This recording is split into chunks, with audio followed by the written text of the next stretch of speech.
राष्ट्रीय स्वयंसेवक संघाच्या रेशीमबाग येथील स्मृती मंदिर परिसरामध्ये मी सध्या आहे।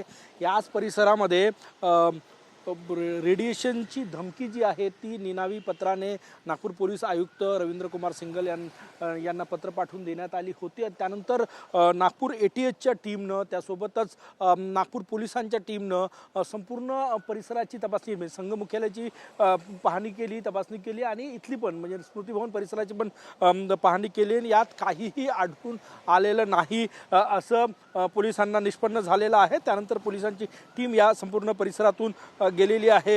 हेडगेवार स्मृती मंदिर परिसरामध्ये रेडिओ ॲक्टिव्ह पदार्थ टाकल्याचं निनावी पत्र आलं होतं। त्यासोबतच भाजपचं गणेशपेठचं कार्यालय, नागपुरातील काही मेट्रो स्टेशन्स यामध्ये एकूणच रेडिएशनची ही धमकी जी आहे ती देण्यात आली होती। त्यानंतर रेशीमबाग येथील हे स्मृती भवन आहे, संघाचे दिग्गज नेते या ठिकाणी ये जा करत असतात। संघाचं कार्यालय आहे, देशभरातील काम इथं चालतं। या संपूर्ण परिसराची तपासणी जी आहे ती डॉग स्क्वॉड आणि ATHच्या टीमनं केली आणि काही आढळून आलेलं नाही। त्यामुळे हा खोडसाळपणा आहे की यामागे आणखी काही आहे याचा तपास आता नागपूर पोलीस करत आहेत। कॅमेरामॅन सचिन सयामसह गजानन उमाटे, TV9 मराठी, नागपूर।